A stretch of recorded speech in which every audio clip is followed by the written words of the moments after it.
Hello watch enthusiasts! The past month has seen a wide range of releases from large and small brands alike, with pieces ranging from an extreme take on lightness from Omega, to a unique dial from Zodiac, and a new Doxa chronograph. There are however many pieces which didn't make it into the video, and which remain food for thought.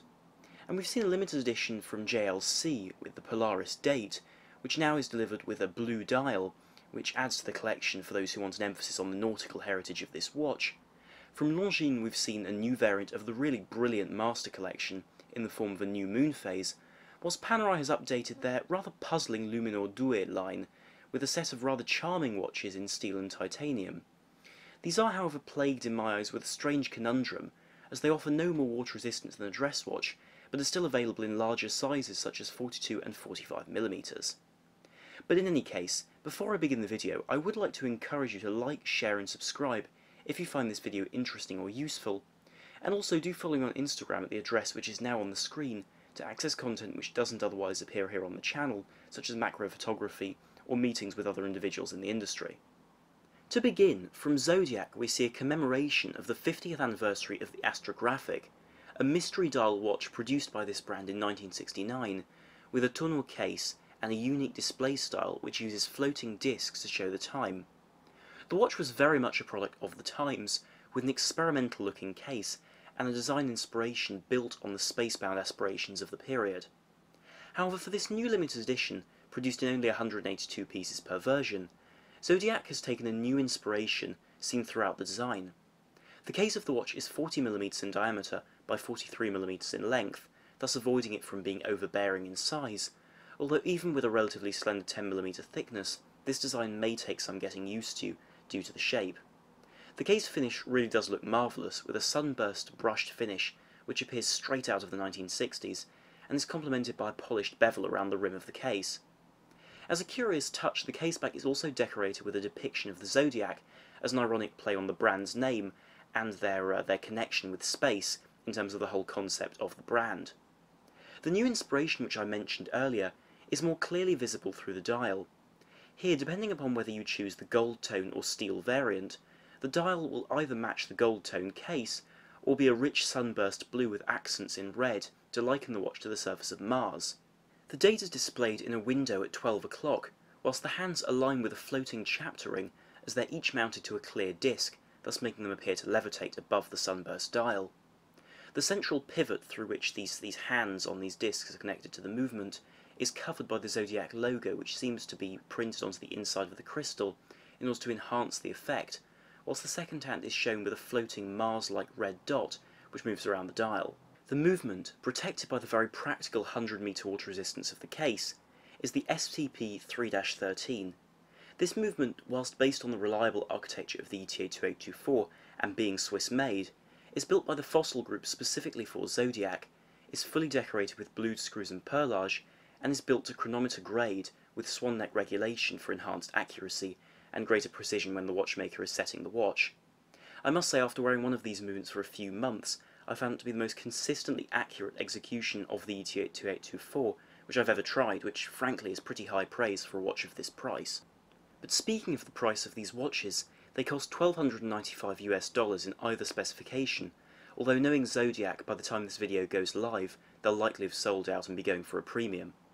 But in any case, I find this attitude of producing interesting and rare models to be a real selling point for Zodiac at the moment, especially since they're clearly able to keep up with the quality and the sort of execution you would expect from this brand, allowing it to really move up in the ranks in terms of respect and recognition. In the past, I have at times been sceptical about magazines collaborating with brands to create ultra-limited editions which sell out immediately. However, this most recent one has been executed with such care and attention and such reasonable logic with regards to its predecessor and the lineage from this particular brand, that I really can't be critical of its creators or the way it's been done. And to explain what I'm referring to, I'm talking about Sinn's recent collaboration with the Rake and Revolution to create the 155 Bundeswehr Dark Star. Now, Waco does a marvellous job of explaining this watch in his own article, but the general premise was to recreate the rare and sought-after Leonidas and later Heuer-owned Bundeswehr 1550 SG. This watch was made between 1967 and 1990 for the military pilots of West Germany, and had a truly iconic look with a wide bezel, black dial and broad luminous end to the second hand. The originals used the Velgio 222 hacking and flyback manual chronograph movement, in fact a relative of the Type 20 movements used by the French Air Force since the 1950s, but later under Leonidas's ownership by Hoyer, these became the caliber 230. However, our story begins in the 1980s and 90s, when Sinn restored and repaired older watches of this designation and rebranded them as the Sinn 155BW. This period also saw dials given a 3H designation to show that they used hydrogen-3, which is to say tritium. The finishing touch was a bund strap, and these watches achieved major repute amongst collectors, as has become the case with a vast number of different military watches from different divisions and different brands over the years. Now, Sinn has formally reproduced these watches in 2005 and 2008 for different markets, and with different movements included.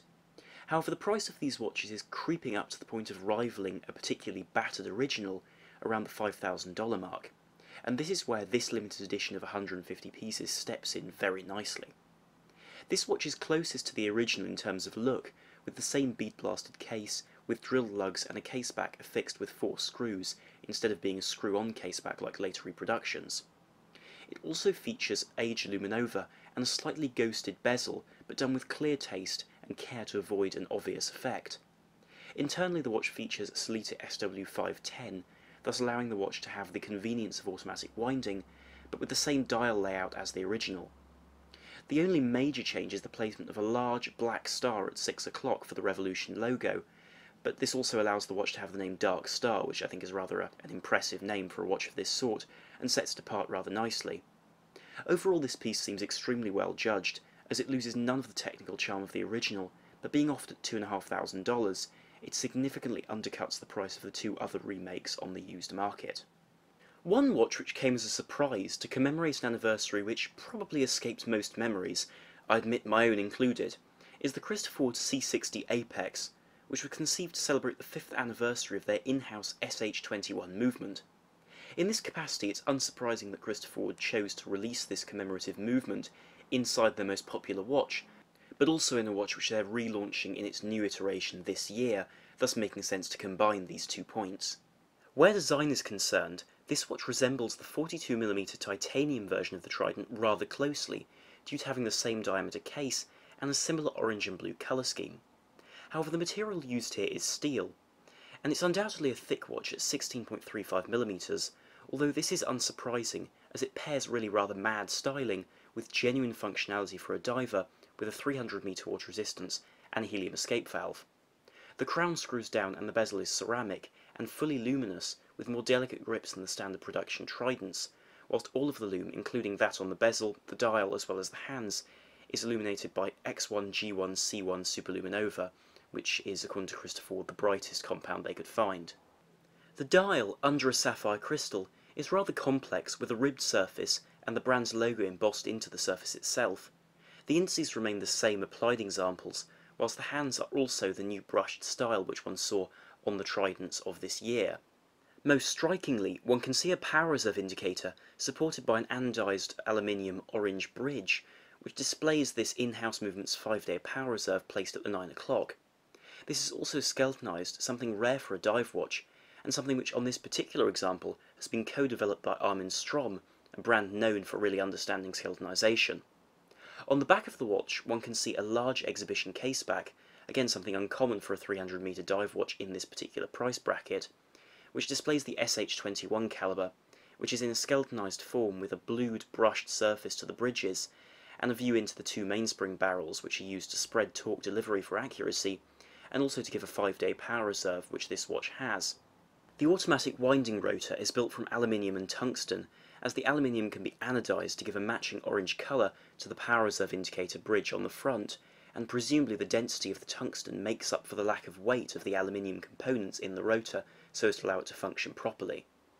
The watch will be limited to 100 pieces for this occasion and will cost £3,495, what seems to be a very reasonable deal considering what other brands would charge for an Armin Strom developed saturation diver with a long power reserve, beautiful in-house movement, and a limited run of only 100 pieces. For many people, the Doxa SUB is the epitome of what a dive watch should be. It's rugged, legible, and extremely easy to use, whilst also having a style of its own, which really resembles nothing else on the market. For me, these watches are also rare because even without the cues which we so commonly associate with a vintage-style dive watch, such as aged Luminova, they still look like tools of the 1960s and 70s. But 2019 is also an important anniversary for Doxa,